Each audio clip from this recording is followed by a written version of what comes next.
Okay guys, back down the shop. Welcome back to the Motion Sim Builders YouTube channel. Appreciate you guys checking it out. There'll be links below to the Facebook group and also the other folks that have built similar machines like Chris Murray, Victor G, Craig Hyde, a whole bunch of guys. I'll link everybody I can think of below, and I can't thank you guys enough for the motivation on this project. So you guys have probably seen the videos so far with this thing running over the last few weeks. It's been so satisfying. It's silent, it's accurate, it's smooth. The fun factor is X100. So today I'm actually in the shop here this morning. It's about 9:30 here on the East Coast. I'm going to be doing a dismantle. I'm going to be taking the actuators off, the upper frame. Luckily the monitor comes off real easily. I'm going to unbolt the seat. I have to do some final welds. I have some things tacked up. I'm going to do a DA sand and a paint on the frame. I thought I was going to actually just DA it down to the metal and clear coat it, but I think that's going to be a little too labor intensive, you know, and I think it's going to be more work. And if I want to add anything to it, it might be a little more difficult to keep that look, that industrial type look. So I'm going to go with a gunmetal gray or a flat gray. I haven't quite decided. I'm going to go to the store later today, the Home Depot or Lowe's, and take a look at the paint. But I think a gray would be a nice offset with the red seat, the red actuators, the black motors, the black wheel, the midge motor. So we're going to go with a nice gray for a good contrast. So it'll kind of be a, I guess again, gunmetal gray, black, and red, kind of a rich color combo. So I'll just do some video along the way. You know, it's been fun. I mean, anyone that's on the fence to build one of these, I highly recommend it. Like I said, I'll link everything below. I'll link Victor's plans.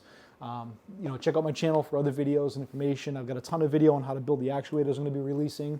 You know, that'll actually help further explain Victor's instructions. I know that Chris Murray's got some good instructions on the actuator builds as well. I'll just kind of add on to what he's released as well. So this community is great. You guys are awesome. Everyone that checks this out, you guys are the motivation behind this. You know, like I said, I want to see more of these guys building these. I'm going to be moving this down to my shop. You know, I want to actually, you know, take this out, put it more in the public eye. I want to get more guys into building these rigs. You know, if I can help assist in building them, you know, I'd love to. If someone needs parts 3D printed, you know, hit me up, ping me. Lin Shaw, he has these parts in CNC as well. They're a little pricey to get the CNC parts. You know, everything I printed in red, you can get CNC'd. The red parts he offers are more of a maroon red, not that the rich Ferrari type red. And then he has the conventional black, anodized black, you can get as well. And I think regular aluminum, you can just get the silver aluminum machined as well. But I'll be honest, the 3D printed parts in PETG, they're working out great. You know, I've probably got 20, 25 hours into this machine now. I've had several people in it, some fairly heavy pilots, no offense to my friends, you guys are big boys, you know, north of 225, 230.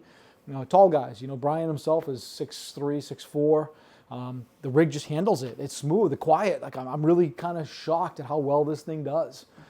Total weight on it, I don't know. I haven't weighed everything exactly, but I'm guessing this whole platform with the steel, the parts, the you know, the ball screws, the hardware, the midge motors, the 90 STs. This thing's probably in the 500-ish range all in. You know, the upper frame's probably about, you know, $150-ish. You know, right around there. I'd love to get an actual weight on it. I might try to do that when I have it toward apart. I might actually weigh the parts just so we kind of have an idea as to what the weight is. You know, so we can have a better accurate understanding as to what the threshold is, you know, for pilots. So, but yeah, I mean, what's great is these plans are just the canvas. You can do anything you want for your monitors, VR, triples. Sky's really the limit. So, anyway, you know, like I said, guys, appreciate you checking it out. You know, it's been a hell of a journey. You know, you guys have been the driving force behind this. The guys in the group, the guys in the YouTube channel. You know, the positive comments, the reinforcement. I appreciate it. You know, thanks guys. You know, it's been awesome. So let's keep this thing going. Like I said, I'm gonna break this thing down today. We're gonna throw some paint on it. We're gonna get this thing moved here in the next couple of days. With any luck, maybe by the end of the day tomorrow, I'll have it set back up down my shop, which would be pretty cool. It'll actually be in a retail location then, with an actual storefront at my computer repair network shop, 3D printing. You know, it'll be cool to have this thing in the front window. You know, kind of like that dog in a window. I'm gonna have that simulator in a window. So when people drive out front, they're gonna see my cousin Neil, my technician. He'll be right in the front window driving the sim around. So, but anyway, thanks guys. I appreciate it. So, all right, like I said, you know, like, comment below, anything you guys want to see specifically. I'll try to answer questions, drop questions, comments in there.